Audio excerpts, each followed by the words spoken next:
Bismillahirrahmanirrahim. Assalamualaikum warahmatullahi wabarakatuh. Baik, rekan-rekan, untuk mata kuliah Data Warehouse dan Business Intelligence ini, kode matkulnya 255 dengan total SKS 3 dengan waktu pembelajaran 150 menit. Baik, langsung saja masuk ke chapter pertama.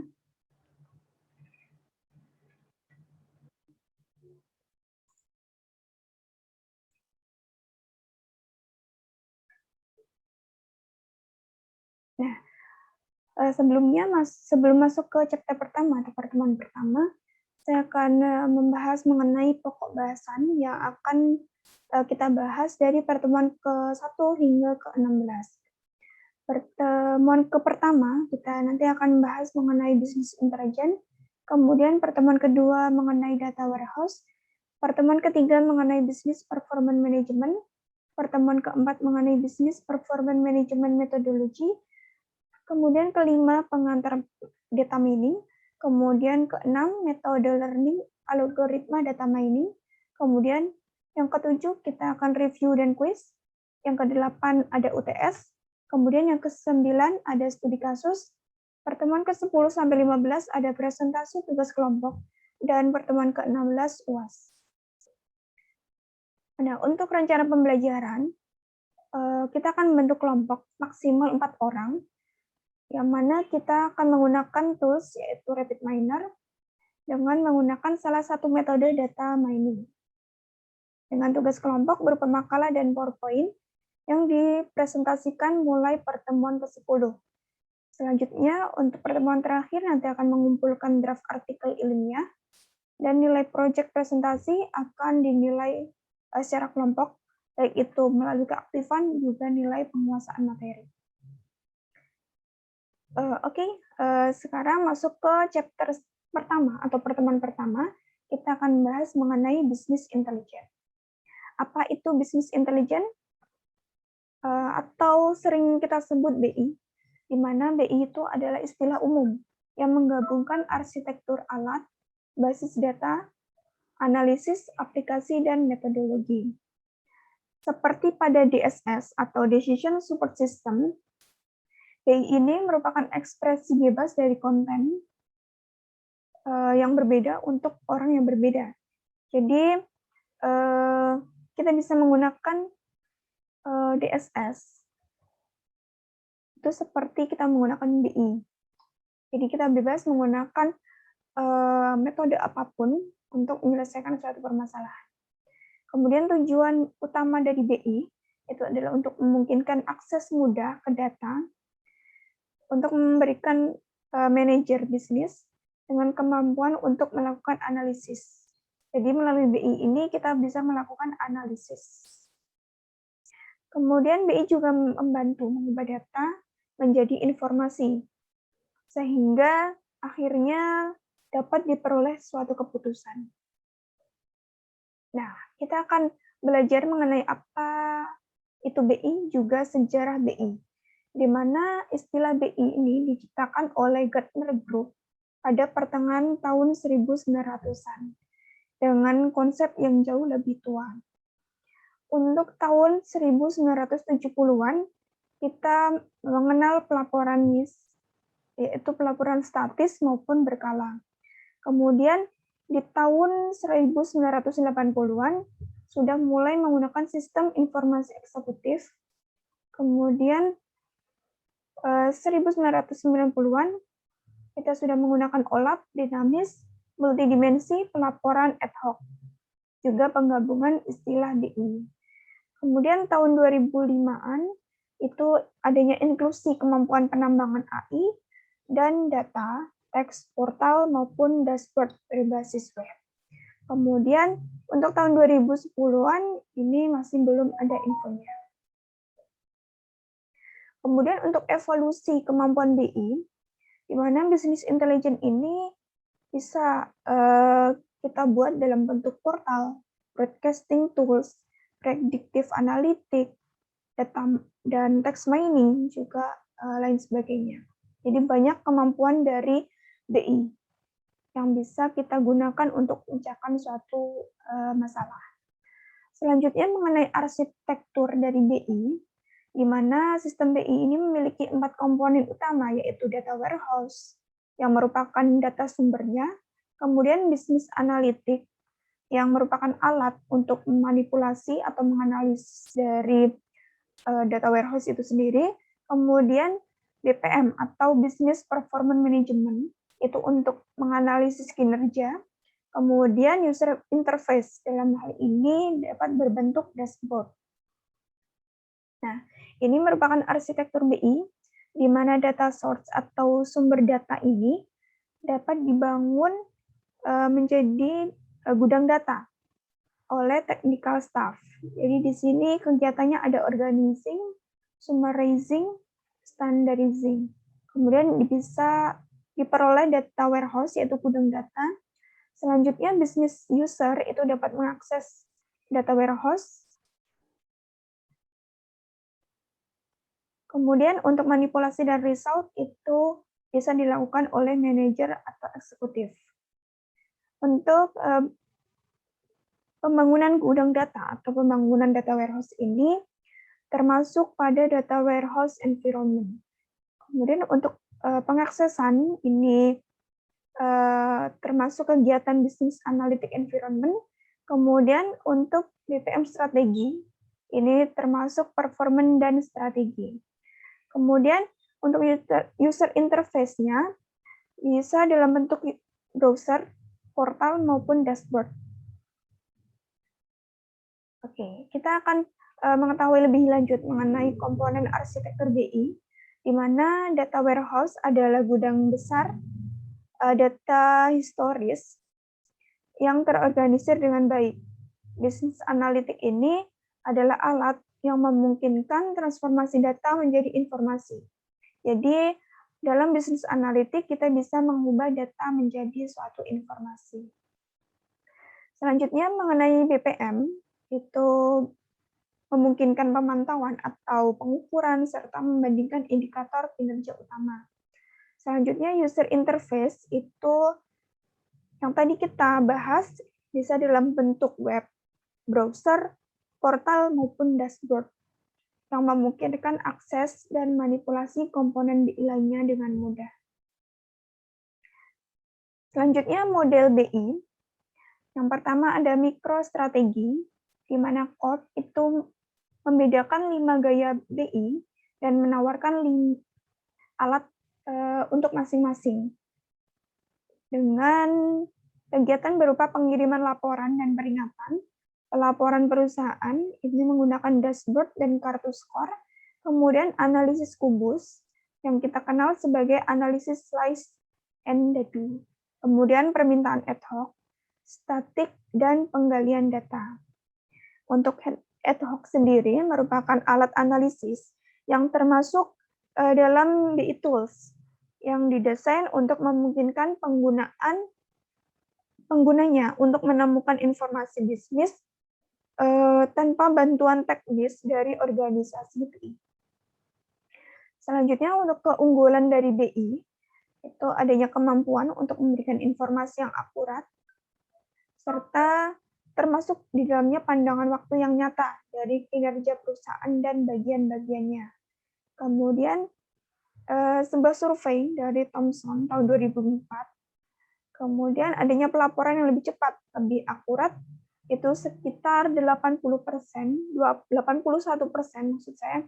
Kemudian pengambilan keputusan yang lebih baik, ini 78% menurut survei dari Thomson, teman-teman.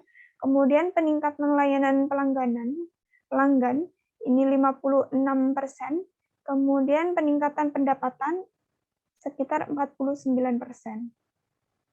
Nah, untuk daftar aplikasi analitik BI, pertanyaan bisnis dan nilai bisnis, kita bisa lihat di tabel 1.3. Nah, sebelumnya kita akan bahas mengenai hubungan DSS atau Decision Support System dengan BI, Business Intelligence. Yang pertama, arsitektur ini antara DSS dan BI itu mirip, karena BI ini merupakan revolusi dari DSS. Kemudian yang kedua, DSS secara langsung mendukung pengambilan keputusan spesifik, sementara BI memberikan informasi yang akurat dan tepat waktu, dan secara tidak langsung mendukung pengambilan keputusan. Kemudian yang ketiga, BI memiliki orientasi eksekutif dan strategi, terutama dalam BPM dan komponen dashboard-nya. Sedangkan DSS ini berorientasi pada analisis. Jadi berdasarkan hubungan DSS dan BI ini kita bisa lihat perbedaan juga persamaan dari kedua metode ini. Selanjutnya yang keempat, sebagian besar sistem BI ini dibangun dengan alat dan komponen yang tersedia secara komersial. Sementara DSS dibangun dari awal. Jadi yang lebih dulu itu DSS, kemudian dibangun kembali dalam bentuk BI. Untuk yang kelima, metodologi DSS dan bahkan beberapa alat sebagian besar dikembangkan di dunia akademik. Sedangkan metodologi BI sebagian besar dikembangkan oleh perusahaan perangkat lunak. Seperti itu. Kemudian yang keenam, banyaknya alat yang digunakan, di mana BI ini dianggap sebagai alat DSS. Misalnya data mining dan analisis prediktif, yang merupakan alat utama di keduanya. Selanjutnya, meskipun beberapa orang menyamakan DSS dengan BI, namun saat ini DSS dan BI sendiri itu tidak sama. Kemudian beberapa orang percaya bahwa bagian dari BI ini salah satu alat analitiknya. Kemudian yang lainnya berpikir bahwa BI merupakan kasus khusus DSS yang sebagian besar berkaitan dengan pelaporan, komunikasi, dan kolaborasi. Kemudian BI adalah hasil dari revolusi berkelanjutan, dan dengan demikian DSS merupakan salah satu elemen asli BI. Nah, di sini ada MSS yang merupakan BI dan atau DSS. Oke, selanjutnya mengenai tampilan sistem kerja decision support dari Alter 2004, di mana decision support ini sistemnya dari DSS, kemudian fokus pada decision support. Penggunaan segala cara yang terkomputerisasi atau non-komputer yang masuk akal untuk meningkatkan pengambilan keputusan dalam situasi bisnis yang berulang atau tidak berulang dalam organisasi tertentu. Nah, sistem kerjanya di mana peserta, baik itu manusia maupun mesin, melakukan proses bisnis, kemudian menggunakan informasi, teknologi, serta sumber daya lainnya untuk menghasilkan produk maupun layanan untuk pelanggan internal maupun eksternal. Elemen sistem kerja, ini ada proses bisnis, kemudian peserta pelatihan yang lebih baik, keterampilan yang lebih baik, tingkat komitmen yang lebih tinggi, atau umpan balik waktu nyata yang lebih baik atau tertunda. Kemudian informasi dan teknologi. Kemudian elemen sistem kerja lainnya, yaitu produk dan service, customer, infrastruktur, environment, dan strategi.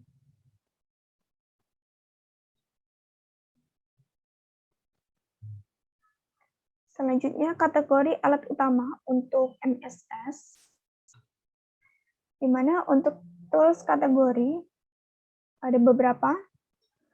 Yang pertama, data management, itu tools dan akronimnya, yaitu database, DBMS, kemudian ETL, data warehouse itu sendiri, real-time data warehouse, dan data mart.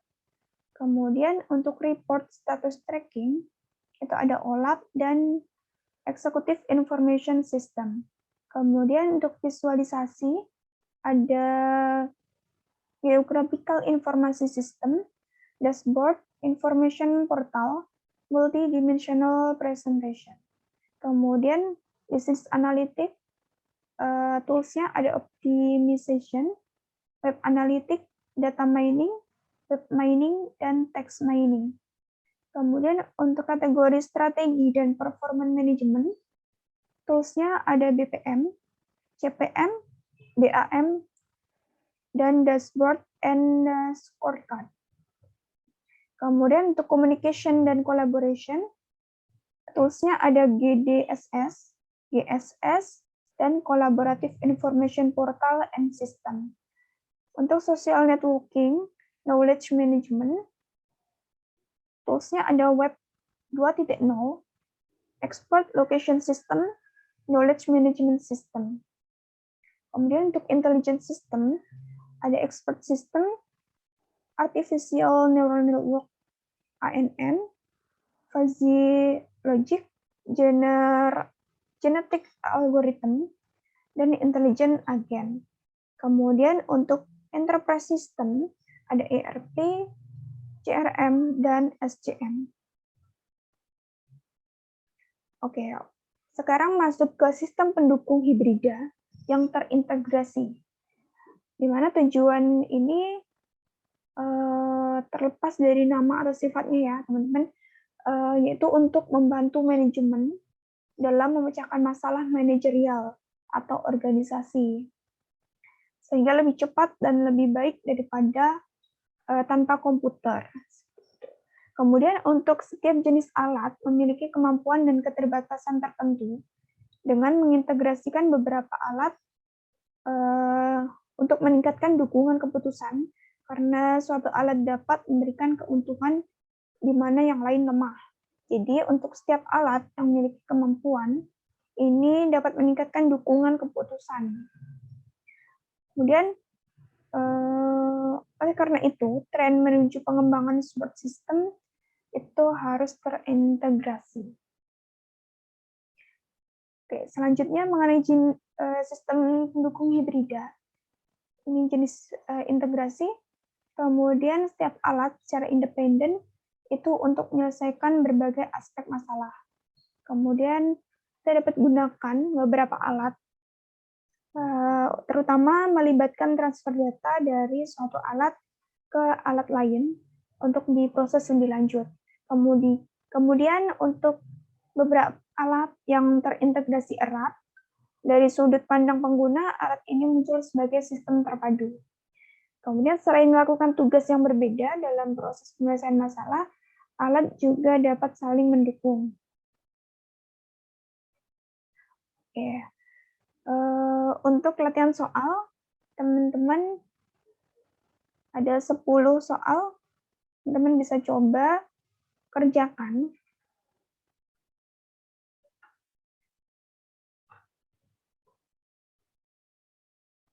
Mungkin itu yang dapat saya sampaikan. Kurang lebihnya mohon maaf. Wassalamualaikum warahmatullahi wabarakatuh.